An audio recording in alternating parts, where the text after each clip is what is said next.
Deus abençoe, queridos. Amém. Glória a Deus. Recebe com carinho, hein, seu pastor?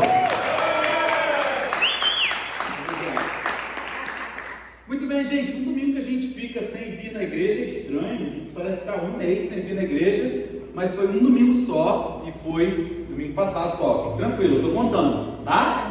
A cada 2 meses a gente tem combinado com o pastor Leandro que a cada 2 meses, um domingo, a gente vai tirar para dar uma descansada. Por que isso, gente? Isso é um alerta para todos nós.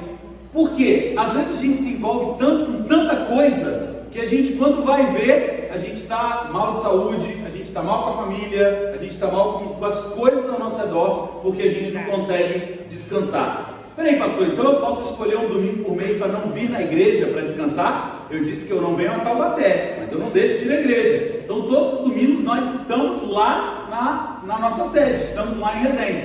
Hoje, inclusive, eu vou dar a palavra de oferta lá à noite. Então, a gente sai daqui e a gente corre para lá e às vezes até ministra lá, aqui e lá à noite também. Então, fica a dica aí para você.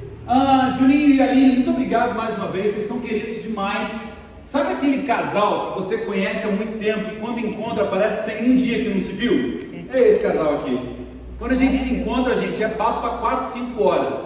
Teve um dia que eles foram a Resende, nos encontramos, sei lá, tardinha, quando fomos ver à meia-noite, a gente ainda estava lá conversando e tal. Então, é bom a gente manter amizades saudáveis e a amizade de vocês pra gente é sempre um presente. Obrigado pelo esforço de estarem aqui com a gente hoje. Eles são da igreja da Lagoinha, em Santana, lá em São Paulo, que estão nos visitando hoje aqui.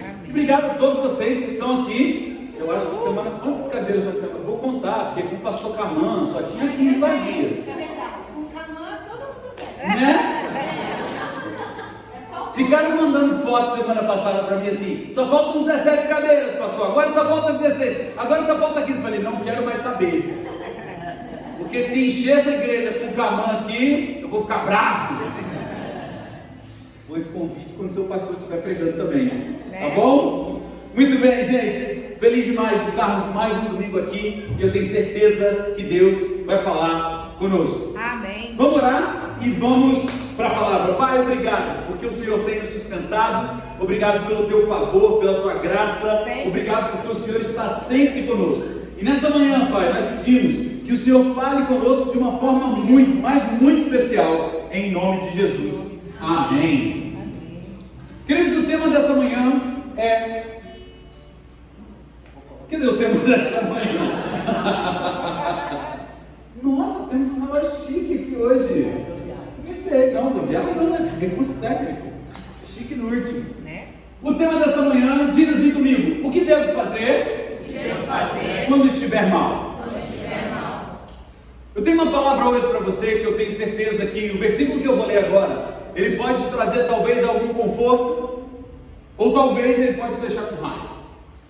Dependendo de como você encara esse versículo, de como está a sua vida hoje, você pode olhar para esse versículo que a gente vai ler e você pode ter uma dessas duas reações. Ou talvez você esteja muito triste e por isso esse versículo vai acabar te irritando, ou você está bem e esse versículo vai trazer um consolo ou um conforto para você.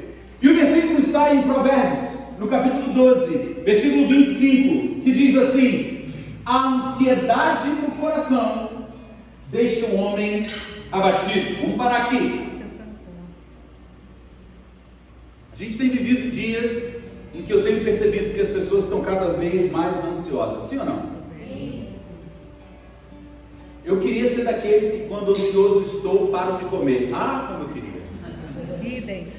Não é não, mãe? Gente, a ansiedade me dá uma fome, uma vontade de comer, e eu como. Aquelas pessoas que assim, fiquei ansiosa, perdi 3 quilos. Ah, queria ser assim. Porque se eu fico ansioso, só de ficar ansioso e olhar para a comida, são 4 quilos a mais. Desse jeito. E aí faz dieta, e faz exercício, emagrece 1 quilo, aí fica ansioso, emagrece, engorda 4 quilos. O coração abatido, a ansiedade deixa o coração do homem abatido. Mas o que diz o restante do versículo? Uma boa palavra o alegra. Talvez você esteja nessa manhã e você esteja pensando assim: pastor, uma boa palavra não me alegra não. O jeito que eu estou ansioso, o jeito que eu estou tenso, o jeito que as coisas têm acontecido na minha vida, você pode falar um monte de coisa boa para mim, que ainda assim eu não vou ficar alegre. As pessoas tentam me animar, mas eu não consigo ficar alegre, eu não consigo me alegrar. Mas eu creio, queridos, que a Bíblia é a palavra de Deus. E quando ela diz que uma boa palavra alegra o coração do homem, eu oro para que a palavra que eu seja liberado hoje desse altar seja uma boa palavra que alegre o seu coração. Amém. Você está comigo, sim ou não? Amém. Eu quero falar especificamente hoje sobre o mal que tem assolado a nossa sociedade como um todo, no mundo, que é a depressão. Alguém sabe que mês que nós estamos inseridos? Setembro o quê? Amarelo. E o setembro amarelo trata do quê? Suicídio, depressão. Suicídio, depressão, ansiedade, coração amargurado. E eu quero dizer para você que existem 4 causas principais que os especialistas atribuem para uma depressão. A primeira causa é a causa biológica. Pode ser que você tenha alguma disfunção hormonal, algum desequilíbrio hormonal no seu corpo. E porque você tem um desequilíbrio hormonal no seu corpo, pode ser que você sim fique em depressão. Pode ser que você tenha tido, sei lá, quantas mulheres você conhece que tiveram depressão pós-parto? Por quê? Porque há um mexer na estrutura hormonal da mulher, e esse negócio acaba afetando a saúde emocional da mulher.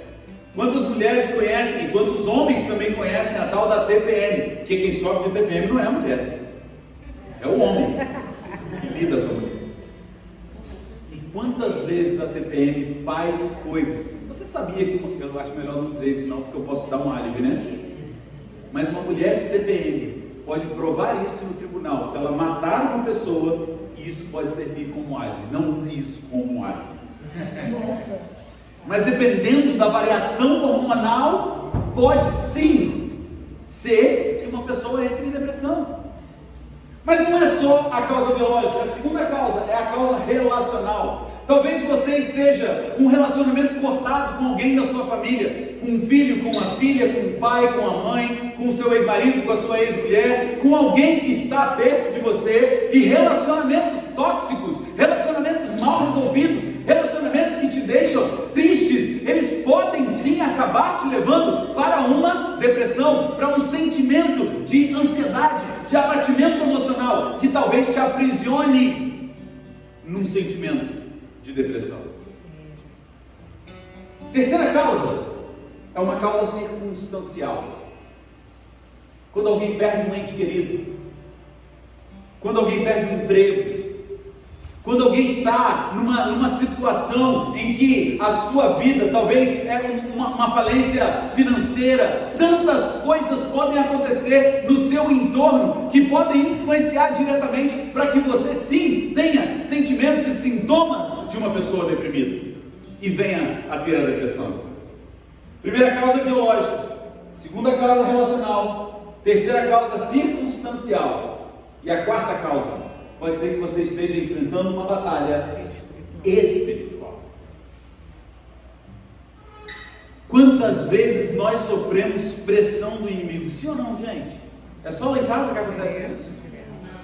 Quantas vezes o inimigo vem soprando palavras no nosso ouvido? Eu já contei algumas vezes aqui essa história. Eu me lembro que a gente estava num evento da igreja e era um mover do Espírito na igreja, e um negócio lindo que estava acontecendo, e de repente o Espírito chega para mim e diz: ore pelo fulano de tal, e eu vou no fulano de tal, e quando eu começo a orar com esse meu jeito, e o cara assim, ó, Aquático. e o sopro do capeta vem no meu ouvido dizendo: mas tu é um profeta de Araque mesmo. Querido, sabe naquela cena do filme que tudo está sendo destruído e o cara está em câmera lenta vendo tudo? Você já viu essa cena de algum filme? Está tudo, bombardeio para tudo quanto é lugar, helicóptero, avião, e a cena do mocinho, do personagem principal, está naquela câmera lenta assim, ó. Eu estava desse jeito. Estava tendo cair para cá, espírito para lá, e gente rodopiando para lá, e aquele negócio todo, e tudo em câmera lenta para mim. Naquele momento, a flecha que o inimigo soltou no meu ouvido entrou na minha mente como uma verdade, mas uma verdade tão forte que eu não quis mais orar por ninguém. De repente, lá do outro lado vem Mateus. Mateus é um menino lá da igreja. E ele vem do lado de lá, ele já vem com as mãozinhas levantadas assim, ó, olhando dentro do meu olho, Mônica. E quando ele chegou perto de mim, ele disse: o Espírito mandou você orar por mim. E eu disse: eu? E ele disse: pastor, ele já estava com a mãozinha levantada, tipo assim, ó, ora. E quando eu encostei no Mateus naquele dia, o Mateus voou para trás, como se tivesse levado um choque. E quando ele cai para trás, alguém já veio segurar. Quando eu olhei atrás do Mateus, tinha uma fila de uns 4 ou 5 que estavam ali para orar. E enquanto eu comecei a orar por aquelas pessoas, e as pessoas foram sendo cheias do Espírito, o Espírito falou no meu ouvido: você vai acreditar no que eu tenho para te dizer ou o que o outro tem para te dizer? Porque as circunstâncias às vezes nos abatem, sim ou não? Uma notícia ruim, um diagnóstico ruim, uma falta de emprego, alguma coisa às vezes acontece no nosso entorno que faz com que a gente sinta pressionado, angustiado e com o coração abatido. Quais são as 4 causas então? Biológica, relacional, circunstancial e espiritual. E pode ser que você esteja aqui hoje e você esteja assim: ih, pastor, esse negócio aí não pega em mim não. Para mim isso aí não tem nada a ver com o que você está falando. Deixa eu dizer uma coisa para você, querido, e eu quero que essa mensagem não seja uma mensagem depressiva, mas eu quero que essa mensagem, ao final dela, a gente saia daqui cheio do poder do Espírito para entender como que a gente vai fazer. Afinal de contas, o tema é: o que devo fazer quando eu estou mal? Mas eu quero dizer para você as palavras de Paulo: cuidado que você que está em pé, para que não. Porque a depressão, ela não escolhe cor, ela não escolhe idade, ela não escolhe classe social, ela não escolhe personalidade, ela não escolhe nada. A depressão simplesmente ataca. Por isso a gente precisa ficar muito esperto. Por isso que a palavra de hoje é uma palavra de alerta. A palavra de hoje é para que você entenda que você pode e deve ficar esperto com tudo que acontece à sua volta, para que você não caia nas armadilhas de Satanás. Amém. Você está entendendo, sim ou não? Amém. Você está aí, gente? Você está acordado? Amém. Show de bola! Eu não sei como é que foi o Camã pregando aqui, mas é o... Hã? Tem que trazer o chofar. Entendi. Mas lembra que é o Elton que está aqui, tá? E Elton gosta de quê? Amém. Isso! Glória a Deus. Essa parada mesmo. Mas eu quero falar para você hoje da história de um profeta. Profeta de um homem de Deus mesmo. Um homem que foi escolhido por Deus para falar ao povo um recado de Deus. E esse profeta, chamado Jeremias, conhecido na Bíblia como o profeta chorão, ele escreve um livro. Gente, olha que interessante, um profeta da Bíblia escreve um livro chamado Lamentações. Sabe o que é uma lamentação? Vida. Chororô. Oh céus, oh azar. Chororô. Lá no Rio tem um time, que por acaso minha esposa torce por ele, que é o Botafogo. E o Botafogo teve uma música que os times adversários fizeram para ele, que era: e ninguém cala esse chororô.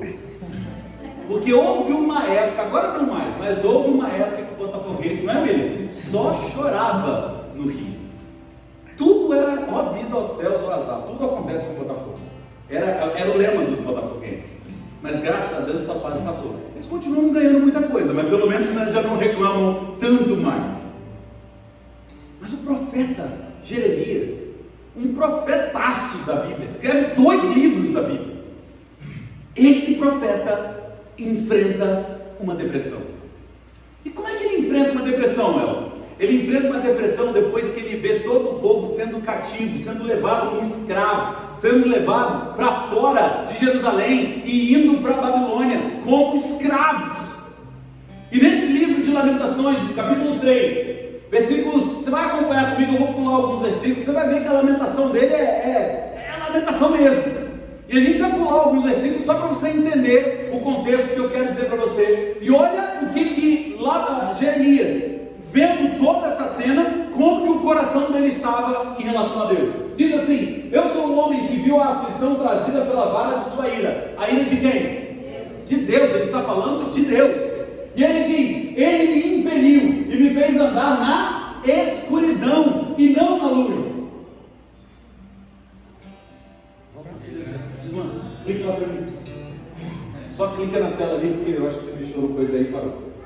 Clica ali em cima. Isso. Ele me sitiou e me cercou de amargura e de pesar, fez-me habitar na escuridão, como os que há muito morreram. Ele está se sentindo ali morto, ele está sentindo ali que ele não tem mais vida, ele está sentindo que a escuridão onde ele está metido, porque Deus havia pesado a mão e tirado o povo, levado o povo cativo como escravo. Agora Jeremias, que era um homem que vinha dar o recado de Deus para o povo, está se sentindo completamente morto, completamente sem vida, completamente destruído por aquilo que ele viu Deus fazer. E ele continua: cercou-me de muros e não posso escapar, atou-me a pesadas correntes, mesmo quando chamo ou grito por socorro. Olha a sensação que Jeremias tem: ele rejeita a minha oração, tirou minha paz, esqueci-me do que significa prosperidade. Por isso digo: meu esplendor já se foi, bem como tudo que eu esperava do Senhor. Lembro-me da minha aflição e do meu delírio, da minha amargura e do meu pesar. Lembro-me bem disso tudo, e a minha alma desfalece dentro de mim. Você está entendendo que é um profeta do Senhor dizendo isso? Você está entendendo que ele não está falando isso do Satanás? Você está entendendo que não é alguém que não tinha Deus? Não, é alguém que tinha Deus, que era cheio do Espírito Santo, que era cheio de Deus, mas ainda assim sentiu dias sombrios. Aqui eu quero dizer uma coisa muito clara para você. Quando a gente quebra um braço, manda você ir numa corrente de oração de uma igreja? O que manda você fazer? Procurar um especialista, um médico, um ortopedista. Quando você tem um problema no coração, você vai na corrente da igreja? Não, você vai aonde? Você vai no médico, você vai no cardiologista, você vai ver o que está acontecendo. Por que quando alguém diz, porque é muito raro dizer, mas quando alguém diz que está em depressão, a gente diz o quê? Ei, para de bobeira, dá um sorriso, se agarra com Jesus, que ele vai resolver todas as coisas. Querido, Jesus resolve tudo, sim ou não? Resolve. Mas você concorda comigo que há especialistas? E que a gente precisa procurar o especialista? O problema é que na igreja, às vezes, a gente tem vergonha de admitir que nós temos algumas vezes dificuldades psicológicas, porque vão achar que é falta de Deus. Não, você tem que se agarrar com Jesus. Ora as bolas, quando eu quebro o braço, ninguém lembra que eu tenho Jesus ou não. Uma dificuldade mental, uma doença mental é tão importante quanto quebrar um braço, um problema de coração, e ela precisa procurar um especialista. Da mesma forma, queridos, eu estou dizendo aqui que você nunca mais precisa orar. É claro que não, você precisa orar, você precisa se achegar a Jesus, você precisa estar perto dele, mas você precisa entender que não é só através de oração que todas as coisas são curadas. Deus pode usar especialistas para te curar, sim ou não? Amém. Senão você não precisava nem vir à igreja, você não precisava nem de médico, você não precisava de nada. Senhor, em nome de Jesus, que essa barriga suma, e ela sumiria. Verdade. Mas eu preciso de um personal. Não vai fazer abdominal não, para ver se ela vai sumir. É desse jeito. Senhor, meu coração está ruim, em nome de Jesus, volta a bater. Ele pode voltar a bater, mas Jesus pode fazer qualquer coisa, gente. Jesus pode fazer uma lipoaspiração em você espiritual? Pode. Mas não é assim que geralmente funciona. Geralmente funciona a gente obedecendo às leis de Deus e procurando as pessoas que são os especialistas. Você está entendendo, sim ou não? Amém. Quando a gente olha para esse tema, para esse texto, a gente percebe que Jeremias estava extremamente amargurado, coração abatido, coração ferido. Mas eu quero te lembrar duas coisas dessa manhã. Você precisa de dois alertas para quando você estiver mal, para que isso não vire uma depressão, ou se você já está em depressão, que você se lembre disso todos os dias. A primeira coisa, repita comigo aqui comigo. O que vocês, fala assim comigo, o que eu estou sentindo, é real. É real. Você está sentindo alegria? É real. Graças a Deus. Você está sentindo tristeza? É real. É real. Você está sentindo o coração abatido? É real. Não tente negar o sentimento que você está sentindo. O problema é que às vezes a gente tenta maquiar. Não, está tudo bem. E às vezes não está tudo bem.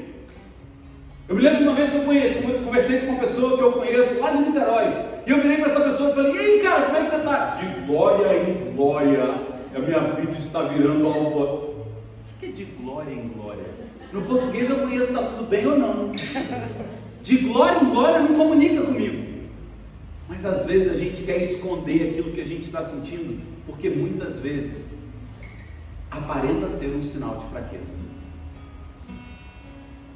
E pode ser que você esteja nessa manhã depressivo, ou ansioso, ou angustiado, ou com medo, ou com alguma outra coisa. E eu quero que você entenda: o sentimento que você está sentindo é real, ele existe. Não tenta negar.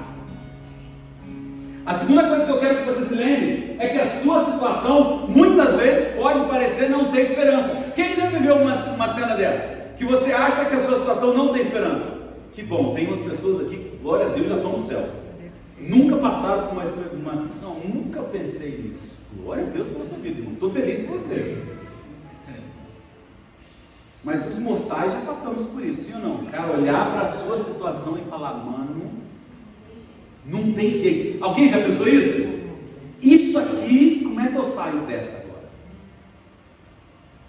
Eu pensei nisso hoje de manhã, quando eu quis sair 7 horas de casa e saímos 7h20, ainda tive que passar no lugar para abastecer, para pegar livro, para fazer aquilo. Eu falei: não tem jeito, não vou chegar 9 horas da manhã lá. Pensei isso hoje de manhã. E quando ora para mim é um negócio sagrado. A minha mulher é inteligente, o meu filho é obediente, porque eles já entendem. Papai está estressado por causa da hora. Os dois, dormindo no carro. Tipo, deixa passar. Quando a gente chega aqui, que eu abro o portão 8:55, bom dia, gente, tudo bem? Tudo fica bom de novo. A primeira situação é que o que você está sentindo é real, mas isso não é uma verdade absoluta. Isso é metade da verdade. Porque a segunda metade da verdade é que o que você está sentindo é real, mas presta atenção, não é para sempre. Amém. Não é para sempre. Você está angustiado, você está com o coração abatido, você está triste, você está infeliz, você não vê uma luz no final do túnel. Deixa eu dizer uma coisa para você: o que você está sentindo é real, mas não é para sempre. Amém. Você pode dar um amém mais forte aí? Amém. Você pode dar um glória a Deus por isso? Porque o que você está sentindo, querido, parece que não tem fim, mas tudo tem começo, tem meio e tem fim. Então, se você está no meio de uma crise, eu tenho uma boa notícia para você: ou você está no meio dela, ou você está no fim dela, ou você está no começo dela, mas ela vai passar. E a gente precisa ter isso com muita convicção na nossa cabeça, porque se a gente não tiver isso bem forte, a gente vive como se fosse para sempre aquela crise. Então diga assim comigo: o que eu estou sentindo é real, mas não é para sempre. Amém? E a segunda coisa, a segunda verdade que eu quero que você entenda é que a situação parece não ter esperança. Mas com Deus sempre há esperança. Amém. Você está entendendo isso?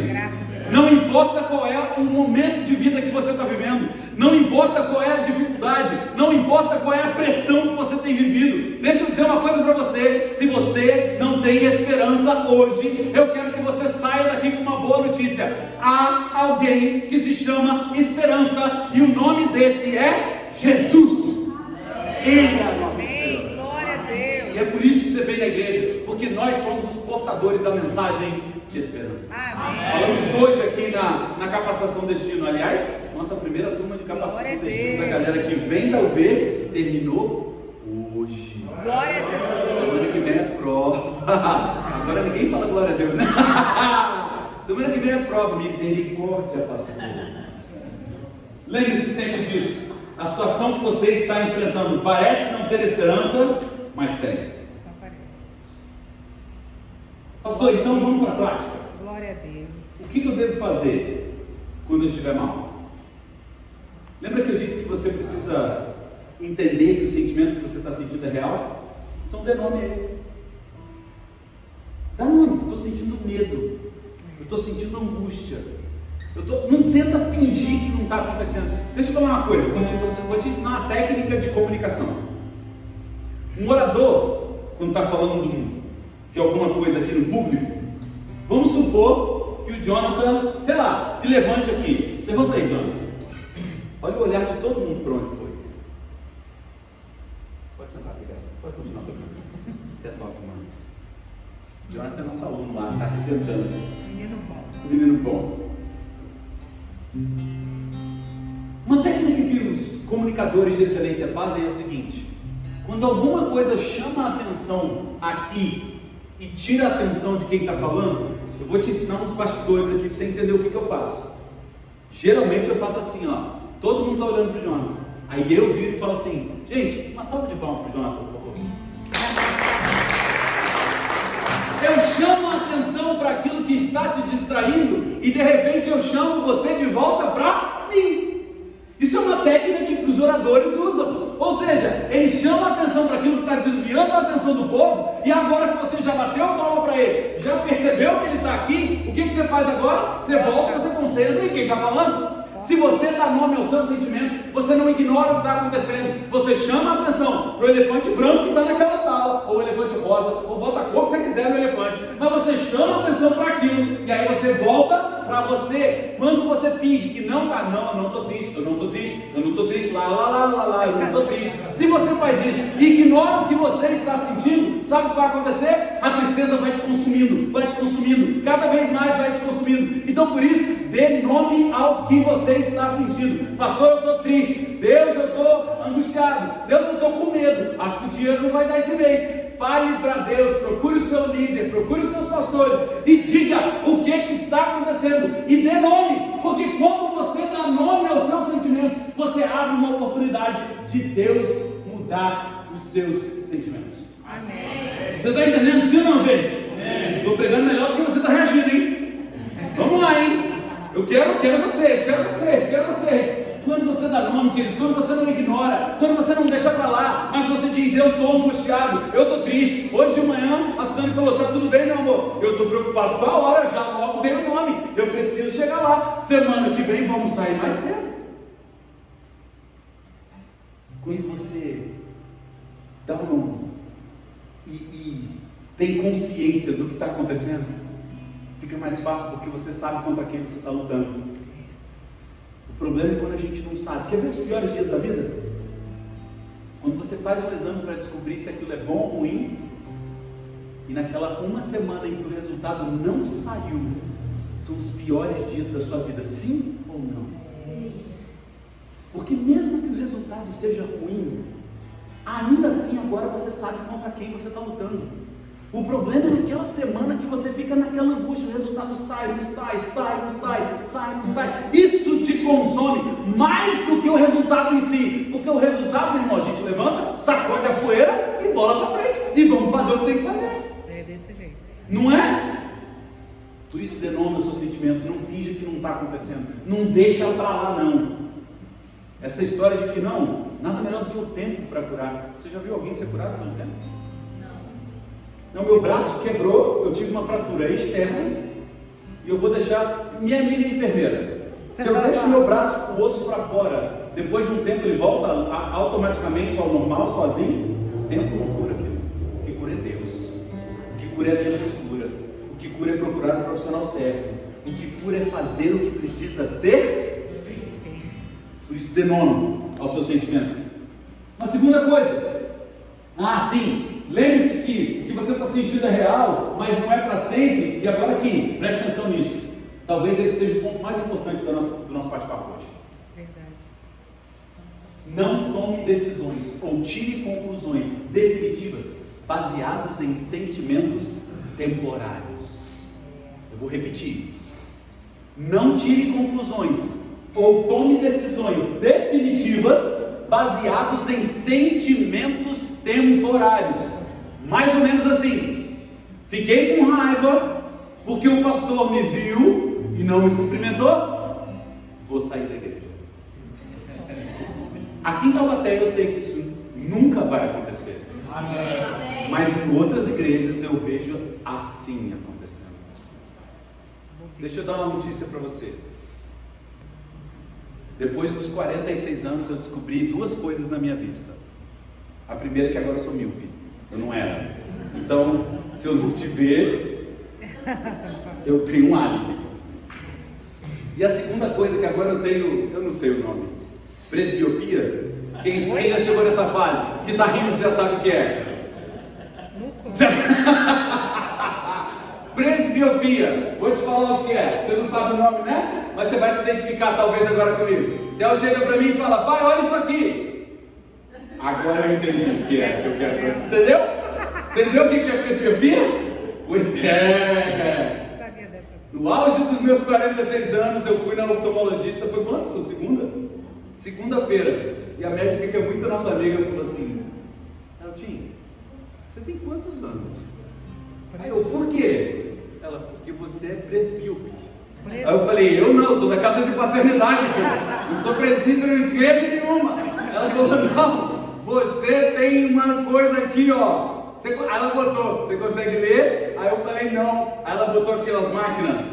Esse ou eu odeio essa pergunta de oftalmologista. Esse ou esse?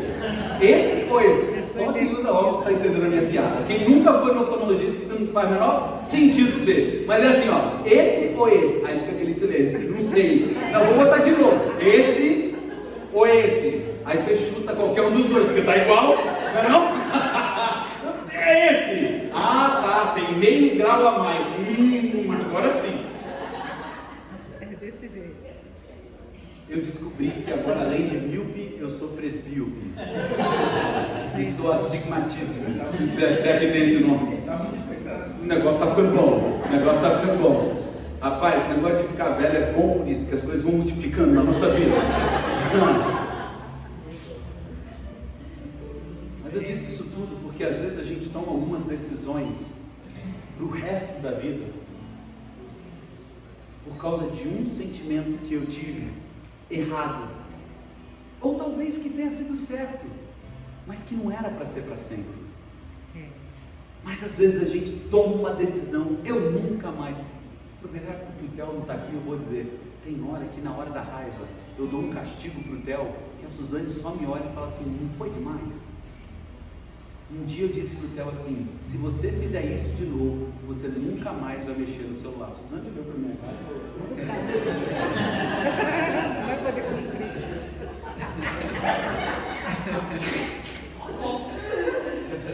como assim você nunca mais vai mexer no celular? Que promessa louca é essa? Porque a gente toma decisões no momento da raiva, de falar coisas que não deveria falar.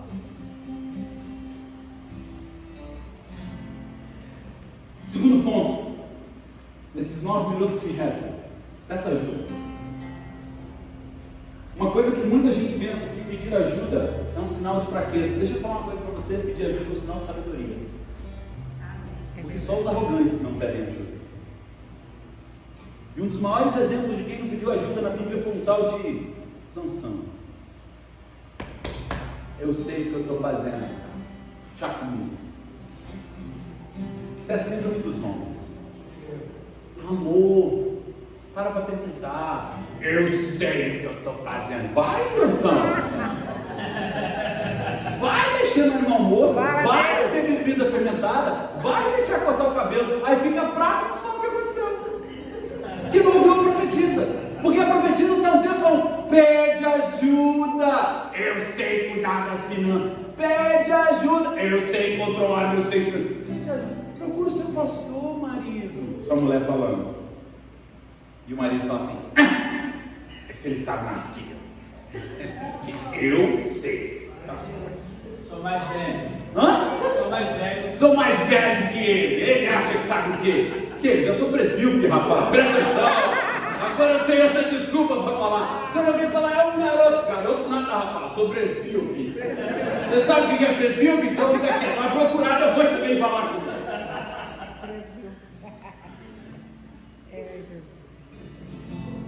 Querido, seja humilde o suficiente. Querida, seja humilde o suficiente. Peça ajuda. A sua deu uma palavra de oferta sobre organização. Você não está sabendo organizar suas finanças? Pede ajuda. Deixa eu falar um negócio para você. depois que a gente descobriu que esse negócio de ajuda, eu nunca mais deixei de pedir. Porque eu achava que ajuda atrapalhava, eu não sei porquê. E pode ser que hoje você esteja nessa situação. Você fala assim, não vou pedir ajuda não, porque isso vai me atrapalhar. Deixa eu falar um negócio, a palavra ajuda no original, sabe o que ela significa? Ajuda. Entendeu? Não é atrapalhar. Então, se você pedir ajuda, é um sinal de sabedoria. Porque aquele que é sábio entende que alguém sabe mais naquela área do que ele. E por isso você não precisa estar inventando a roda. O problema é que a gente quer inventar a roda. E aí faz um triângulo. E aí faz qualquer outra coisa, menos uma roda. Vai para quem já passou por isso. Peça ajuda e faça o que tem que fazer. Graças a Deus a nossa igreja é uma igreja que tem gente para ajudar. Tem, é verdade, Amém. uma igreja de células é uma delícia, porque eu não estou aqui, mas eu estou aqui multiplicado por todos os líderes que estão nessa casa. E tudo que a gente já ensinou para eles, eles são capazes de ensinar para vocês. A primeira reunião de 12 que eu fiz foi com a nossa equipe de liderança. Eu peguei um texto de Paulo a Timóteo dizendo: escolha homens e mulheres fiéis, para que vocês possam ensinar a essas pessoas, para que elas possam ensinar as outras. Eu aprendo, eu ensino, e esses que aprendem de mim também ensinam. E assim a gente vai vivendo. Está fazendo sentido, senhor? Glória a Deus. E por último, querido. Obrigado, amor. Só você que estava sentindo a minha falta. Glória a Deus. Fiquei triste, pronto, falei, tá zoando. Terceiro lugar, lembre-se daquilo que dá esperança. Não tem coisa melhor do que trazer à memória aquilo que dá esperança. Sabe por quê? Porque aquilo que me traz esperança muda o meu sentimento. Se eu fico remoendo um sentimento ruim, já teve isso? Quem já ouviu aqui música, eu ia falar uma palavra, mas é melhor não, música de sofrência, vou usar a palavra do momento, né? Na minha época não tinha sofrência não, na minha época era uma palavra chamada C-O-R-N-O. Quem sabe escrever já entendeu o que eu falei. Não tinha essa palavra sofrência, era música de corno mesmo. Você ficava em casa ouvindo, e na minha época era Mariah Carey. Ó, a galera se identificando, gente, que lindo! Tinha umas músicas que você ficava ouvindo e falava: ele não me quer, ela não me quer, a vida, o céu. E quando a gente fica nesse momento, você quer ouvir coisa boa? Não, a gente fica na fossa, a gente ouve música ruim, a gente ouve música que só faz a gente lembrar do momento. Aí fica assim, ó, igual um hamster, correndo, mas não saindo do lugar. Triste. Só que Jeremias ensina a gente que a gente precisa trazer à memória aquilo que dá esperança. Olha o que Jeremias diz aqui, ó. A sua situação, lembra disso? A sua situação parece não ter esperança, mas com Deus sempre tem esperança. Então olha só, ele termina o versículo 20, que foi o último versículo que a gente leu, dizendo assim, ó: a minha alma desfalece dentro de mim, ou seja, a minha alma está acabada, está destruída dentro de mim. Mas no versículo 21, olha o que ele diz: todavia, no entanto, porém, entretanto, lembro-me também do que pode dar-me o quê? Esperança. Graças ao grande amor do Senhor, que não somos consumidos, pois as suas misericórdias são inesgotáveis, renovam-se a cada manhã, e grande é a tua fidelidade. Glória a Deus. Amém. Glória a Deus.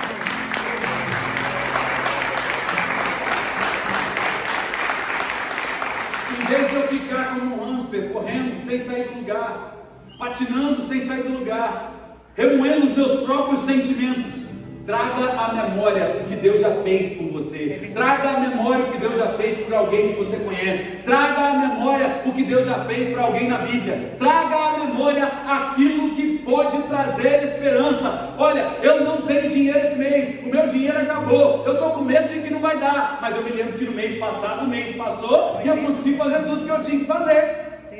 Eu estou triste, por quê? Porque a situação XYZ não aconteceu do jeito que eu imaginava. Mas lembre-se que Deus é um Deus fiel. O grande problema é que às vezes a gente olha para a bênção do outro e com compara com o nosso fracasso. Você olha no Facebook, no Instagram, no Twitter, no TikTok, não seja lá onde for, e vê o outro viajando para a Europa, e você não tem dinheiro nem para ir para Paris, Cida do Norte. E você olha aquela foto do cara viajando, não sabe quanto tempo ele levou programando para aquela viagem, não sabe se ele está passando fome ou não para fazer aquela viagem, não sabe as reais condições daquela pessoa, porque quando a gente vê uma pessoa no aeroporto viajando, a gente pensa que ela decidiu naquela manhã. Já parou para pensar nisso? A pessoa está no aeroporto, você pensa assim, miserável, acordou hoje, arrumou as malas, comprou uma passagem e foi. Mentira, ela está planejando isso há 2 anos, há 3 anos, há 4 anos, e agora ela está realizando o sonho dela, e a gente compara o dinheiro que ela está gastando para aquela viagem com a nossa miséria. Isso é injusto.